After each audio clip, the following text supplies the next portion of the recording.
السلام عليكم الاخوان، مرحبا بكم فيديو جديد. اليوم غنتكلم لكم على اللوبان الدكار. بزاف ديال الناس كيسولوني في التليفون واش جا اللوبان الدكار الاصلي، لان كان مقطوع وكان غير الدوزيام، انا ما كنديرش الدوزيام. ومن بعد سيدي راه جا اللوبان الدكار العماني الاصلي ديال التجميل. كما كتشوفوا ها هو سيدي حليب تبارك الله اللهم بارك.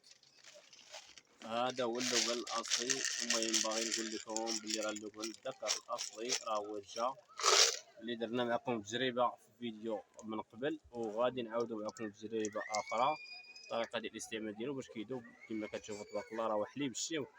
هذا هو الاصلي اسيدي اللهم بارك. احنا نديروا معكم واحد التجربه يعني مباشره. غادي ناخذوا مثلا واحد القرعه درنا فيها شويه ديال الماء، ورد على هذا الشكل، وغادي نديرو فيها واحد الحبيبات من هذا اللبن الدقر الاصلي اللي غادي نستعملوه على البشره ديالنا.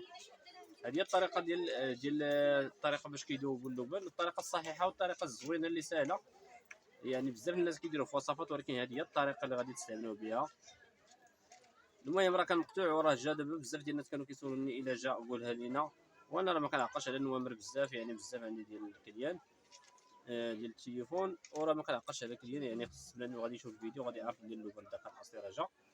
هنا سيدي الطريقه ديال الاستعمال ديالو كالتالي: كناخذوا قرعه ديال الماء بحال هكا على حسب القرعه اللي بغيتي انت. انا دابا تقريبا درت فيها انا واحد 2 غرام.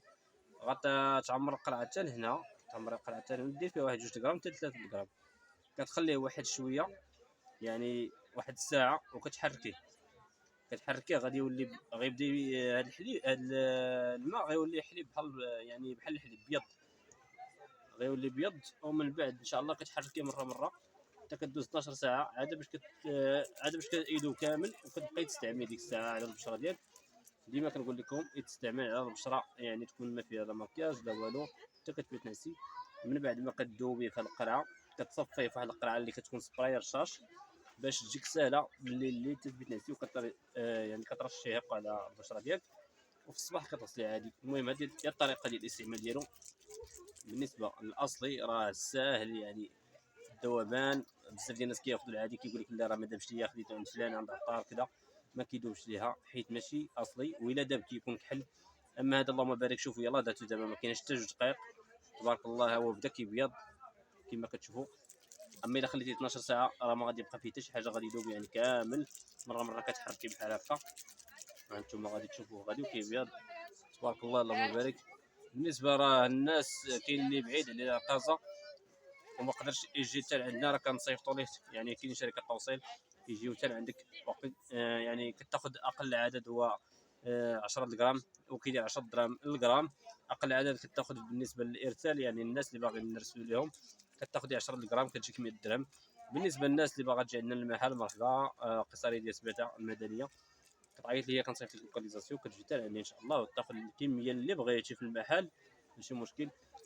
بالنسبه للتوصيل الارسال راني نصيفط يعني اي مدينه في المغرب كيوصلوا لك حتى لعندك حتى للدار، كتخلص لهم غير ثمن التوصيل وكيجيبوا لك الامانه ديالك. كما شفتوا دابا راه يعني ما كاينش حتى 3 دقائق اللهم بارك. ها انتم كتشوفوا دابا شوف كيفاش رجع. يعني قليل اللي كياخذ اللوبان عند شي واحد اصلي ويقدر يحصل على هذه النتيجه هذه كما شفتوا. ها هي هو يعني ضروري خصو يبقى واحد 12 ساعه باش كيذوب كامل. انا دابا يلاه يعني 2 دقائق حتى 3 دقائق اللهم بارك. شوفوا كيفاش رجع حليب. ها انت واخا الكاميرا عندي راه ما مزيانش كتصورش مزيان، ها هو الشيء كيفاش رجع. يعني لو كان ما كانش الاصلي ما غاديش يرجع بحال هكا. المهم هذا هو الاصل اللهم بارك. شتي كيفاش كيدير واحد الكشكوشه، يعني العادي الدوزيام راه ما كيديرش يكون بحال الطريقه هذه. كنتمنى ان شاء الله تجربوا هذه الطريقه، والناس اللي باغيين يعرفوا بلي راه اللوبان دكار جا كنقول لكم راه اللوبان دكار جا ومرحبا بكم. تواصلوا معايا دابا، والناس اللي باغا نصيفط ليه راه نصيفط ليه، واللي باغي يجي اللي مولا كيجي للمحل مرحبا بكم. كنشكركم والى اللقاء فيديو جديد ان شاء الله.